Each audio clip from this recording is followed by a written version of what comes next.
नमस्कार सर. नमस्कार नमस्कार. बोला देवकते सर. तर आता हे 2-3 दिवस झाला आपण पाऊस राज्यामध्ये बघत आहात.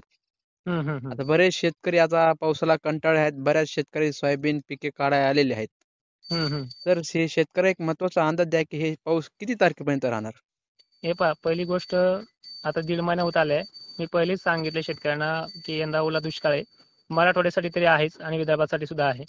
जवळपास 70% दुष्काळाची व्याप्ती सांगितली. ती व्याप्ती उलट वाढायला लागली, पण कमी काय झालेली नाहीये. आणि सगळ्यात महत्त्वाचा तुमचा तो प्रश्न चांगला होता, कारण की हा पाऊस जो आहे तो नवरात्र उत्सवात पण अडकण्याची भीती आहे. ठीक आहे, हं, थोडाफार बदल होईल, जिल्ह्यामध्ये बदल होईल त्याचा, पण नवरात्र उत्सवापर्यंत तरी आहे.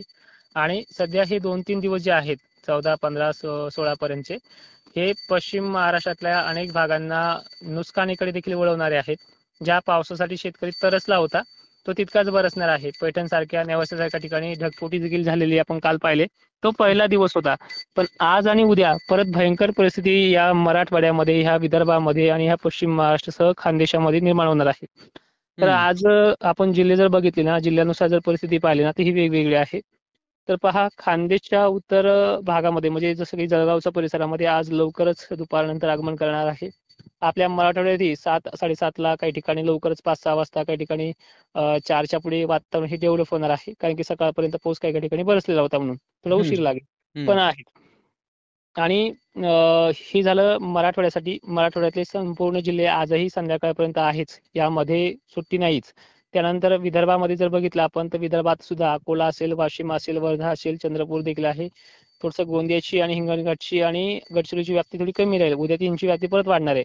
हं, पण जसं जसं अकोला, बुलढाणा असेल, जालना असेल, छत्रपती संभाजीनगर तर आज खूप आहे. कालच्या पेक्षाही थोडा भाग आज बदलून आहे. वैजापूर साईड जास्त आहे संध्याकाळच्या वेळेला, मध्यरात्रीपर्यंत. असं करत करत हा पाऊस खानदेशातल्या जळगाव, धुळे जिल्ह्यामध्ये आणि आज नाशिकचे सगळे तालुके तो कव्हर करणार आहे. नाशिकच्या पाण्याचा प्रश्न तो आज आणि उद्या 15ला मिटणार आहे. हं, हे सुद्धा सांगितले शेतकऱ्यांना मी काल 10 दिवसापूर्वी, की ह्या हं, 3 महिन्याची कसर पश्चिम महाराष्ट्रातल्या आणि खानदेशातल्या भागाची या 3 दिवसात पूर्ण होणार आहे. पाणी प्रश्न तर मिटेल, पण आता मला पैठणमधून बरेच जणांचे फोन आले, साहेब म्हणे 3 महिन्याची सांगा, 3 महिन्याची म्हणताय तुम्ही, आमच्याकडे 8-8 वर्षाची कसरच निघून गेली, म्हणजे एवढा प्रचंड पाऊस झालाय. आणि आम्ही बी आता एका पावसातच ओल्या दुष्काळामध्ये जातो काय. सहन केलंय मराठवाड्याने. एका महिन्यापासून या भागामध्ये पिकं सडतायत, पिकांची नासाडी होते.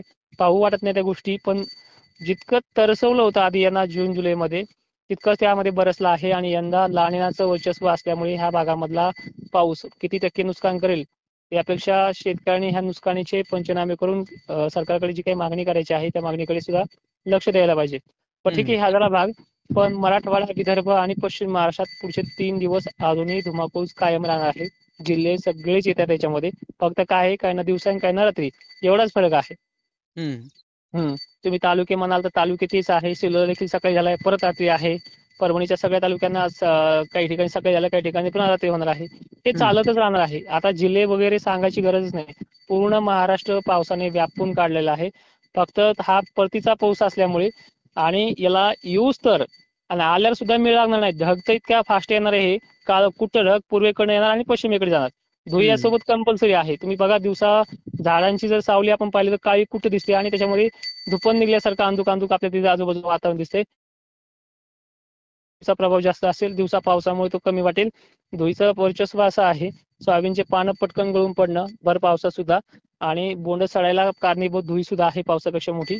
तर असे अनेक प्रकार आहेत. तुम्ही याला कसा सामना करतील याचं बघा. आणि उघाडी संदर्भात थोडा मेसेज आपण उद्या पण शेतकऱ्यांना देऊयात, कारण की 2 दिवस फवाराला चान्स ह्या 16 आणि 17 तारखेला काही भागांना मिळतोय. त्याची जिल्हे हं. आपण उद्याच्या व्हिडिओमध्ये, ह्या व्हिडिओला आलेल्या रिस्पॉन्स नंतर घेऊयात. हो. धन्यवाद सर शेतकऱ्याला महत्त्व अंदाज दिल्याबद्दल. नक्कीच, धन्यवाद.